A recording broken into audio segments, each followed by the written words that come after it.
Good morning students. हाँ जी, आप अज अपना जियोग्राफी का 3rd चैप्टर है जो शुरू करने जा रहे हैं विच नेम इज़ क्लाइमेट, जिसका नाम क्लाइमेट है। क्लाइमेट की होंदा है जलवायु, ठीक है। तो दो चीज़ां होंदियां अपने कोले, वैदर ते क्लाइमेट। हम तुसीं कहोगे भी वैदर भी तो वही चीज़ होंदी है, क्लाइमेट भी वही होंदा, आपां कह दिंदे आ मौसम, पर नहीं, वैदर ते क्लाइमेट दे विच डिफरेंस है बहुत ज़्यादा। वैदर की है, वैदर एक्चुअली हैगा मौसम, ठीक है।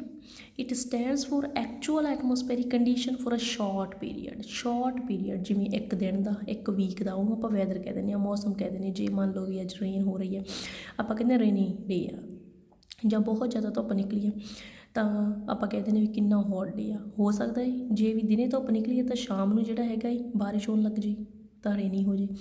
तो वैदर आ जोड़ा डे टाइम के हो सकता 2 बार चेंज हो जाए, 3 बार चेंज हो जाए, ठीक है। शॉर्ट पीरीयड के वास्ते होंदा है, ठीक है।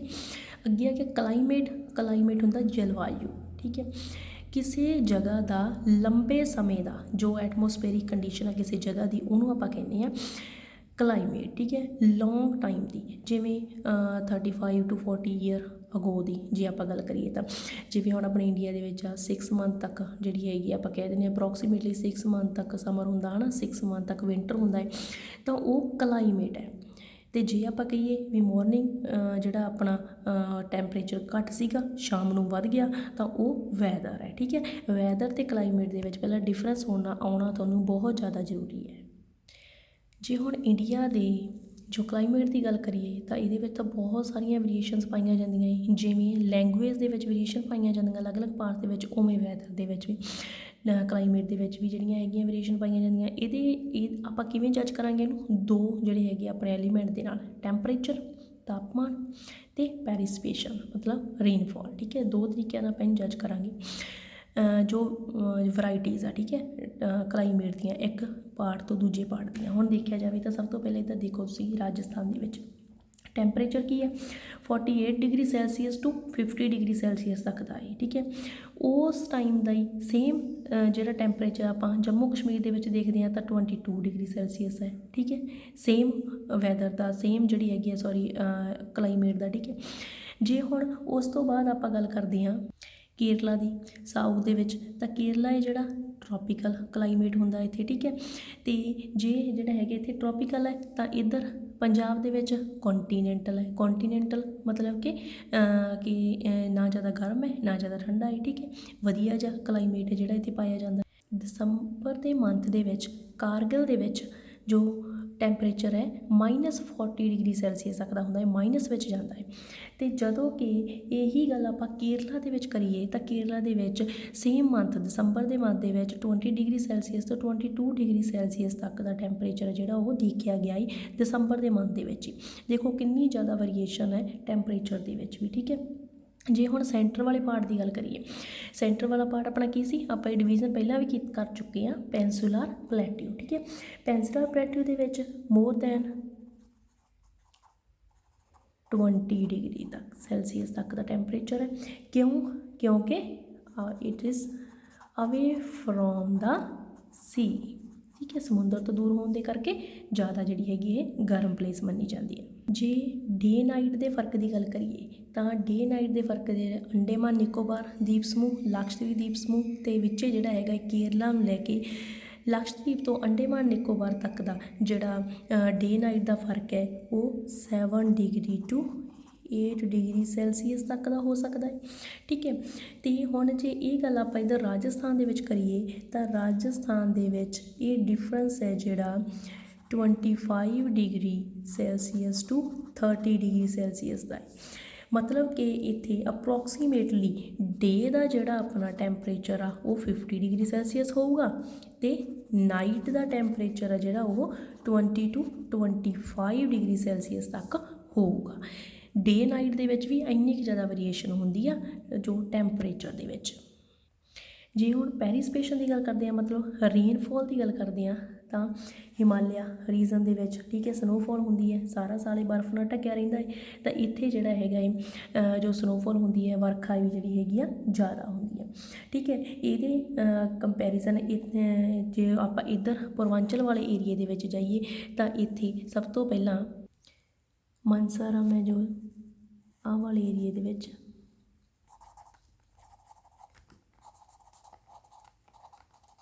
ਠੀਕ ਹੈ। ਮਾਨਸਰਾ ਇੱਥੇ ਜਿਹੜਾ ਹੈਗਾ ਰੇਨਫੋਲ ਬਹੁਤ ਜ਼ਿਆਦਾ ਹੁੰਦੀ ਹੈ, ਜਿਵੇਂ ਆਪਾਂ ਕਹਿ ਲਈਏ 1100 ਸੈਂਟੀਮੀਟਰ ਤੱਕ ਰੇਨਫੋਲ ਹੁੰਦਾ ਹੈ। ਨੈਕਸਟ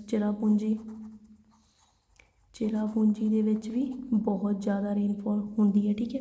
ਜੇ ਹੁਣ ਇਸ ਦੇ ਕੰਪੈਰੀਜ਼ਨ ਆਪਾਂ ਰਾਜਸਥਾਨ ਦੇ ਵਿੱਚ ਜੈਸਲਮੇਰ ਦੀ ਗੱਲ ਕਰੀਏ, ਠੀਕ ਹੈ, ਤਾਂ ਜੈਸਲਮੇਰ ਦੇ ਵਿੱਚ ਸਿਰਫ 9 ਸੈਂਟੀਮੀਟਰ ਤੱਕ ਜਿਹੜੀ ਰੇਨਫੋਲ ਹੈ, ਜਿਹੜੀ ਐਨੂਅਲ ਰੇਨਫੋਲ ਉਹ 9 ਸੈਂਟੀਮੀਟਰ ਤੱਕ ਹੀ ਹੁੰਦੀ ਹੈ। ਈਸਟ ਤੋਂ ਲੈ ਕੇ ਵੈਸਟ ਤੱਕ ਦਾ ਇੰਨਾ ਜ਼ਿਆਦਾ ਡਿਫਰੈਂਸ ਹੈ ਵੀ ਇੱਧਰ ਕਿੰਨੀ ਜ਼ਿਆਦਾ ਰੇਨਫੋਲ ਹੋ ਰਹੀ ਹੈ ਅਤੇ ਇੱਧਰ ਬਿਲਕੁਲ ਹੀ ਘੱਟ ਰੇਨਫੋਲ ਹੁੰਦੀ ਹੈ। ਇੰਡੀਆ ਦੇ ਆਲਮੋਸਟ ਸਾਰੇ ਪਾਰਟਸ ਦੇ ਵਿੱਚ ਦੇਖਿਆ ਜਾਵੇ ਤਾਂ ਰੇਨਫੋਲ ਹੈ ਜਿਹੜੀ ਜੋ ਹੈਗੀ ਹੈ ਜੂਨ ਤੋਂ ਸਤੰਬਰ ਤੱਕ ਹੀ ਜਿਹੜੀ ਹੈਗੀ ਆ ਹੁੰਦੀ ਹੈ। ਪਰ ਜੋ ਤਾਮਿਲਨਾਡੂ ਦਾ ਕੋਸਟਲ ਪਲੇਨਸ ਹੈ, ਤਾਮਿਲਨਾਡੂ ਦੇ ਹੈ ਨਾ, ਤਾਂ ਇਸ ਕੋਸਟਲ ਪਲੇਨਸ ਦੇ ਵਿੱਚ ਜਿਹੜੀ ਰੇਨਫੋਲ ਹੈ ਉਹ ਵਿੰਟਰ 'ਚ ਹੁੰਦੀ ਹੈ, ਠੀਕ ਹੈ। Beginning of winter the beginning ਦੇ ਵਿੱਚ ਹੁੰਦੀ ਹੈ। ਰੇਨਫੋਲ ਦੀਆਂ ਅਤੇ ਟੈਂਪਰੇਚਰ ਦੀਆਂ ਇੰਨੀਆਂ ਕੁ ਜਿਹੜੀਆਂ ਹੈਗੀਆਂ ਵੇਰੀਏਸ਼ਨਸ ਆ ਇੱਕ ਪਾਰਟ ਤੋਂ ਦੂਜੇ ਪਾਰਟ ਤੱਕ ਪਾਈਆਂ ਜਾਂਦੀਆਂ ਹੈ। ਮੇਨ ਕੁਐਸਚਨ ਆਪਣੇ ਇਹਦੇ ਵਿੱਚ ਇਹ ਬਣਦਾ ਹੈ difference between climate and weather. Next ਆਪਾਂ ਚੱਲਦੇ ਹਾਂ ਫੈਕਟਰ ਅਫੈਕਟਿੰਗ ਕਲਾਈਮੇਟ। ਕਿਹੜੇ ਫੈਕਟਰ ਆ ਜਿਹੜੇ ਕਿ ਕਲਾਈਮੇਟ ਨੂੰ ਇਫੈਕਟ ਕਰਦੇ ਆ। ਸਭ ਤੋਂ ਪਹਿਲਾਂ ਡਿਸਟੈਂਸ ਫਰੋਮ ਦਾ ਇਕੁਏਟਰ ਤੋਂ ਜਿੰਨਾ ਡਿਸਟੈਂਸ ਜ਼ਿਆਦਾ ਹੋਊਗਾ ਏਰੀਏ ਦਾ, ਠੀਕ ਹੈ, ਤਾਂ ਉਹਨਾਂ ਜਿਹੜਾ ਹੈਗਾ ਉੱਥੇ ਗਰਮੀ ਘੱਟ ਹੋਊਗੀ ਅਤੇ ਇਕੁਏਟਰ ਦੇ ਨੀਅਰ ਵਾਲੇ ਜਿਹੜੇ ਏਰੀਏ ਉਹਨਾਂ ਵਿੱਚ ਗਰਮੀ ਬਹੁਤ ਜ਼ਿਆਦਾ ਹੋਊਗੀ, ਠੀਕ ਹੈ ਜੀ। ਹੁਣ ਜਿਵੇਂ ਆਪਾਂ ਦੇਖੀਏ ਇੰਡੀਆ ਦੀ ਗੱਲ ਕਰਦੇ ਹਾਂ ਤਾਂ ਸਪੋਜ਼ ਇਹ ਇੰਡੀਆ ਦਾ ਗਲੋਬ ਹੈ, ਠੀਕ ਹੈ, ਪੂਰੇ ਵਰਲਡ ਦਾ ਜਿਹੜਾ ਗਲੋਬ ਹੈ, ਤਾਂ ਇੱਧਰ ਇਕੁਏਟਰ ਜੋ ਸੈਂਟਰ ਦੀ ਲਾਈਨ ਲੰਘਦੀ ਹੈ ਨਾ, ਉੱਪਰ 23 ਡਿਗਰੀ ਐਂਡ ਹਾਫ 'ਤੇ ਜਾ ਕੇ ਜਿਹੜਾ ਹੈਗਾ ਟ੍ਰੋਪਿਕ ਆਫ ਕੈਂਸਰ ਆਉਂਦੀ ਹੈ ਅਤੇ ਨੀਚੇ 23 ਡਿਗਰੀ ਹਾਫ 'ਤੇ ਟ੍ਰੋਪਿਕ ਆਫ ਕੈਂਸਰ ਆਉਂਦੀ ਹੈ। ਤਾਂ ਇੰਡੀਆ ਜਿਹੜਾ ਟ੍ਰੋਪਿਕ ਆਫ ਕੈਂਸਰ ਜਿਹੜੀ ਇੰਡੀਆ ਦੇ ਵਿੱਚੋਂ ਨਹੀਂ ਲੰਘਦੀ ਹੈ, ਠੀਕ ਹੈ।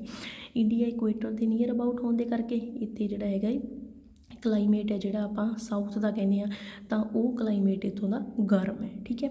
ਉਹ ਬਹੁਤ ਜ਼ਿਆਦਾ ਗਰਮ ਕਲਾਈਮੇਟ ਹੈ ਜਿਹੜਾ ਉਹਨੂੰ ਮੰਨਿਆ ਜਾਂਦਾ ਹੈ ਇਕੁਏਟਰ ਦੇ ਨੀਅਰ ਅਬਾਊਟ ਹੋਣ ਦੇ ਕਰਕੇ, ਕਿਉਂਕਿ ਇਕੁਏਟਰ 'ਤੇ ਸੂਰਜ ਦੀਆਂ ਕਿਰਨਾਂ ਹੈ ਜਿਹੜੀਆਂ ਸਿੱਧੀਆਂ ਪੈਣ ਦੇ ਕਰਕੇ ਇਹ ਏਰੀਆ ਹੈ ਜਿਹੜਾ ਗਰਮ ਹੁੰਦਾ ਹੈ। ਜਿਵੇਂ ਆਪਾਂ ਉੱਪਰ ਨੂੰ ਜਾਵਾਂਗੇ ਵੀ ਇੱਧਰ ਪੋਲਰ ਏਰੀਏ ਦੇ ਵਿੱਚ ਜਾਵਾਂਗੇ ਉਵੇਂ ਗਰਮੀ ਹੈ ਜਿਹੜੀ ਉਹ ਘਟਦੀ ਜਾਂਦੀ ਹੈ। ਫਿਰ ਵੀ ਉਸ ਤਰੀਕੇ ਨਾਲ ਇੱਥੇ ਜਿਹੜਾ ਹੈਗਾ ਟੈਂਪਰੇਚਰ ਜਿਹੜਾ ਮੋਡਰੇਟ ਟਾਈਪ ਦਾ ਆਉਣ ਲੱਗ ਜਾਂਦਾ ਹੈ।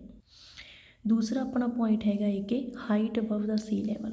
ਹੁਣ ਸਮੁੰਦਰ ਤੋਂ ਜਿੰਨੀ ਕੁ ਕਿਸੇ ਦੀ ਜਿਹੜੀ ਹੈਗੀ ਆ ਹਾਈਟ ਜ਼ਿਆਦਾ ਹੋਊਗੀ, ਤਾਂ ਜਿਵੇਂ ਹਾਈਟ ਉੱਪਰ ਨੂੰ ਜਾਈ ਜਾਊਗੀ ਉਸ ਤਰੀਕੇ ਦੇ ਨਾਲ ਤਾਂ ਟੈਂਪਰੇਚਰ ਜਿਹੜਾ ਹੌਟ ਆਈ ਜਾਊਗਾ। ਜਿੰਨਾ ਨੇੜੇ ਹੋਊਗਾ ਓਨਾ ਕੁ ਮੋਡਰੇਟ ਹੋਊਗਾ। ਮੋਡਰੇਟ ਮਤਲਬ neither too hot nor too cold, ਨਾ ਤਾਂ ਜ਼ਿਆਦਾ ਗਰਮ ਹੋਵੇ ਨਾ ਹੀ ਜ਼ਿਆਦਾ ਠੰਡਾ ਹੋਵੇ, ਠੀਕ ਹੈ।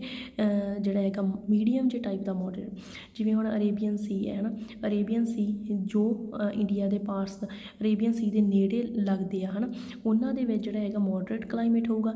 ਜਿਹੜੇ ਦੂਰ ਹੈ ਤਾਂ ਜਿਵੇਂ ਰਾਜਸਥਾਨ ਲਾ ਲਓ, ਆਪਾਂ ਲਾ ਲਈਏ ਗੁਜਰਾਤ, ਇਹਨਾਂ ਦੇ ਵਿੱਚ ਜਿਹੜਾ ਹੈਗਾ ਗਰਮ ਹੌਟ ਟੈਂਪਰੇਚਰ ਆ ਜਿਹੜਾ ਉਹ ਹੋਊਗਾ। ਇਹ ਚੀਜ਼ ਕਲਾਈਮੇਟ ਨੂੰ ਅਫੈਕਟ ਕਰਦੀ ਆ। ਅੱਗੇ ਤੀਸਰਾ ਪੁਆਇੰਟ ਹੈ ਡਿਸਟੈਂਸ ਫਰੋਮ ਦਾ ਸੀ। ਸਮੁੰਦਰ ਤੋਂ ਡਿਸਟੈਂਸ ਕਿੰਨਾ ਕੁ ਜ਼ਿਆਦਾ ਹੈ, ਠੀਕ ਹੈ। ਜੇ ਹੁਣ ਗੱਲ ਕਰੀਏ ਕਿ ਜਿੰਨਾ ਏਰੀਆ ਸਮੁੰਦਰ ਤੋਂ ਦੂਰ ਹੋਊਗਾ, ਠੀਕ ਹੈ, ਉੱਥੇ ਗਰਮ ਟੈਂਪਰੇਚਰ ਹੋਊਗਾ। ਜਿਵੇਂ ਆਪਾਂ ਇੱਧਰ ਗੱਲ ਕੀਤੀ ਸੀ ਪੈਨਸੂਲਰ ਪਲੇਟੂ ਦੀ, ਇਹਦਾ ਮੋਰ ਦੈਨ 20 ਡਿਗਰੀ ਟੈਂਪਰੇਚਰ ਕਿਉਂ ਸੀਗਾ, ਕਿਉਂਕਿ ਇਟ ਅਵੇ ਫਰੋਮ ਦਾ ਸੀ, ਇਹ ਸਮੁੰਦਰ ਤੋਂ ਦੂਰ ਸੀਗਾ, ਹੈ ਨਾ। ਜਾਂ ਆਪਾਂ ਜਿਵੇਂ ਐਗਜ਼ਾਮਪਲ ਲੈ ਸਕਦੇ ਹਾਂ ਮੁੰਬਈ ਦੀ, ਠੀਕ ਹੈ। ਮੁੰਬਈ ਹੈ ਜਿਹੜਾ ਹੁਣ ਇਹ ਵੀ ਜਿਹੜਾ ਹੈਗਾ ਕੋਲਡਰ ਹੁੰਦਾ ਹੈ ਦੈਨ ਨਾਗਪੁਰ ਦੇ ਨਾਲੋਂ ਮੁੰਬਈ ਕੋਲਡਰ ਹੈ। ਤੁਹਾਨੂੰ ਅੱਗੇ ਕੁਐਸਚਨ ਵੀ ਆਊਗਾ ਜਾ ਕੇ। ਮੁੰਬਈ ਹੈ ਜਿਹੜਾ ਹੈਗਾ ਸਮੁੰਦਰ ਦੇ ਨਾਲ ਸਥਿਤ ਹੈ, ਤਾਂ ਕਰਕੇ ਇੱਥੋਂ ਦਾ ਕਲਾਈਮੇਟ ਹੈ ਜਿਹੜਾ ਉਹ ਇਕੁਏਬਲ ਹੁੰਦਾ ਹੈ, ਵੀ ਜ਼ਿਆਦਾ ਗਰਮ ਨਹੀਂ ਹੁੰਦਾ, ਜ਼ਿਆਦਾ ਠੰਡਾ ਨਹੀਂ ਹੁੰਦਾ। ਅਤੇ ਨਾਗਪੁਰ ਹੈ ਜਿਹੜਾ ਅਵੇ ਫਰੋਮ ਦਾ ਸੀ ਹੈ, ਤਾਂ ਕਰਕੇ ਉੱਥੋਂ ਦਾ ਕਲਾਈਮੇਟ ਹੈ ਜਿਹੜਾ ਉਹ ਜ਼ਿਆਦਾ ਗਰਮ ਹੋ ਜਾਂਦਾ ਹੈ, ਠੀਕ ਹੈ। ਤਾਂ ਜਿੰਨਾ ਕੁ ਏਰੀਆ ਹੈ ਜਿਹੜਾ ਉਹ ਉਹਦਾ ਡਿਸਟੈਂਸ ਹੋਊਗਾ ਸੀ ਦੇ ਨਾਲੋਂ, ਤਾਂ ਉਸ ਟਾਈਪ ਦਾ ਹੀ ਉਹਦਾ ਕਲਾਈਮੇਟ ਹੋਊਗਾ। ਅਗਲਾ ਪੁਆਇੰਟ ਆਪਣੇ ਕੋਲ ਆਉਂਦਾ ਹੈ ਵਿੰਡ ਦਾ, ਠੀਕ ਹੈ। ਵਿੰਡਸ ਜਿਹੜੀਆਂ ਇਹਨਾਂ ਦਾ ਵੀ ਕਲਾਈਮੇਟ 'ਤੇ ਬਹੁਤ ਜ਼ਿਆਦਾ ਅਸਰ ਪੈਂਦਾ ਹੈ। ਜਿਵੇਂ ਵਿੰਡਸ ਜਿਹੜੀਆਂ ਹੈਗੀਆਂ ਸਮੁੰਦਰਾਂ ਵੱਲੋਂ ਜਾਂਦੀਆਂ ਹੈ ਨਾ, ਆਹ ਵਿੰਡਸ ਹੈ ਜਿਹੜੀਆਂ ਸਮੁੰਦਰਾਂ ਵੱਲੋਂ ਜਾਂਦੀਆਂ ਤਾਂ ਇਹ ਫੁੱਲ ਆਫ ਮੋਇਸਚਰ ਹੁੰਦਾ ਹੈ, ਬਹੁਤ ਜ਼ਿਆਦਾ ਨਮੀ ਵਾਲੀਆਂ ਹੁੰਦੀਆਂ। ਤਾਂ ਇਹ ਜਿਹੜੀਆਂ ਹੈਗੀਆਂ ਜਿਹੜੇ ਏਰੀਏ ਦੇ ਵਿੱਚੋਂ ਦੀ ਲੰਘਦੀਆਂ ਤਾਂ ਉੱਥੇ ਜ਼ਿਆਦਾ ਜਿਹੜੀ ਹੈਗੀ ਵਰਖਾ ਹੁੰਦੀ ਹੈ, ਰੇਨਫੋਲ ਹੁੰਦਾ ਹੈ ਉੱਥੇ ਜ਼ਿਆਦਾ। ਅਤੇ ਜੇ ਉੱਧਰੋਂ ਗੱਲ ਕਰੀਏ ਤਾਂ ਇਹ ਬੈਕ ਜਦੋਂ ਆ ਰਹੀਆਂ ਹੁੰਦੀਆਂ ਹੈ ਨਾ, ਤਾਂ ਉਦੋਂ ਜਿਹੜਾ ਹੈਗਾ ਲੈਂਡ ਤੋਂ ਸੀ ਵੱਲ ਨੂੰ, ਤਾਂ ਉਦੋਂ ਇਹਨਾਂ ਦੇ ਵਿੱਚ ਨਮੀ ਹੈ ਜਿਹੜੀ ਉਹ ਬਿਲਕੁਲ ਨਹੀਂ ਹੁੰਦੀ ਜਾਂ ਘੱਟ ਘੱਟ ਹੁੰਦੀ ਹੈ, ਠੀਕ ਹੈ, ਵਾਪਸ ਆ ਰਹੀਆਂ ਹੁੰਦੀਆਂ ਵਰਖਾ ਕਰਕੇ, ਤਾਂ ਉਸ ਟਾਈਮ 'ਤੇ ਇਹਨਾਂ ਦੇ ਵਿੱਚ ਜਿਹੜਾ ਹੈਗਾ ਮੋਇਸਚਰ ਘੱਟ ਹੋਣ ਦੇ ਕਰਕੇ ਇੱਥੇ ਇਹ ਡਰਾਈ ਵਿੰਡ ਹੋ ਜਾਂਦੀਆਂ ਅਤੇ ਇੱਥੇ ਰੇਨਫੋਲ ਇਹ ਨਹੀਂ ਕਰਦੀਆਂ। ਤਾਂ ਵਿੰਡ ਹੈ ਜਿਹੜਾ ਉਹਦਾ ਵੀ ਕਲਾਈਮੇਟ ਦੇ ਨਾਲ ਬਹੁਤ ਨੇੜੇ ਦਾ ਰਿਲੇਸ਼ਨ ਹੈ। ਨੈਕਸਟ ਆਪਣੇ ਕੋਲ ਆ ਜਾਂਦਾ direction of mountains. Mountains the location ਕਿੱਥੇ ਹੈ ਅਤੇ ਕਿੰਨੀਆਂ ਕੁ ਵਿੰਡ ਉਹਦੇ ਨਾਲ ਸਟਰਕ ਕਰਦੀਆਂ ਹੈ, ਤਾਂ ਉਹਦੇ ਨਾਲ ਜਿਹੜਾ ਹੈਗਾ ਕਲਾਈਮੇਟ 'ਤੇ ਫਰਕ ਪੈਂਦਾ। ਜਿਵੇਂ ਆ ਵੇਖੀਏ ਕਿ ਹਿਮਾਲਿਆ ਦੇ ਵਿੱਚ ਹੈ ਨਾ ਜੋ ਜਿਹੜੀਆਂ ਹੈਗੀਆਂ ਆਪਣੀਆਂ ਵਿੰਡਸ ਆ, ਜਿਵੇਂ ਕਿ ਹਿਮਾਲਿਆ ਦੇ ਨਾਲ ਇੱਧਰ ਹਿਮਾਲਿਆ ਦੀਆਂ ਮਾਊਂਟੇਨ ਦੇ ਨਾਲ ਉਹ ਸਟਰਕ ਕਰਦੀਆਂ ਹੈ, ਠੀਕ ਹੈ, ਮਾਊਂਟੇਨਸ ਦੇ ਨਾਲ ਜਦੋਂ ਇਹ ਸਟਰਕ ਕਰਦੀਆਂ ਹੈ ਤਾਂ ਇਹ ਮੋਇਸਚਰ ਦੇ ਨਾਲ ਭਰੀਆਂ ਹੋਈਆਂ ਹੁੰਦੀਆਂ ਹੈ ਮੌਨਸੂਨ ਵਿੰਡਸ, ਤਾਂ ਇੱਥੇ ਜਿਹੜਾ ਹੈਗਾ ਇਹ ਹੈਵੀ ਰੇਨਫੋਲ ਕਰਦੀਆਂ ਹੈ ਵੈਸਟ ਬੰਗਾਲ ਦੇ ਵਿੱਚ ਅਤੇ ਅਸਾਮ ਦੇ ਏਰੀਏ ਦੇ ਵਿੱਚ, ਠੀਕ ਹੈ। ਉਹ ਸਿਰਫ ਵਿੰਡ ਦੇ ਕਰਕੇ ਹੁੰਦਾ, ਵਿੰਡ ਦੀ ਐਕਟੀਵਿਟੀ ਕਰਕੇ ਹੁੰਦਾ, ਜਦੋਂ ਉਹ ਮਾਊਂਟੇਨ ਜਿਹੜੀਆਂ ਹਿਮਾਲਿਆ ਦੀਆਂ ਮਾਊਂਟੇਨ ਉਹਨਾਂ ਨਾਲ ਸਟਰਕ ਕਰਕੇ ਫਿਰ ਇੱਥੇ ਹੈਵੀ ਰੇਨਫੋਲ ਕਰਦੀਆਂ। ਤਾਂ ਆਪਾਂ ਇਹ 5 ਫੈਕਟਰ ਪੜ੍ਹੇ ਆ, ਇਹਨਾਂ 5 ਫੈਕਟਰਾਂ ਦਾ ਕਲਾਈਮੇਟ ਦੇ ਉੱਪਰ ਬਹੁਤ ਜ਼ਿਆਦਾ ਪ੍ਰਭਾਵ ਹੁੰਦਾ ਹੈ, ਇਹ ਅਫੈਕਟ ਕਰਦੇ ਆ ਕਲਾਈਮੇਟ ਨੂੰ, ਠੀਕ ਹੈ ਜੀ।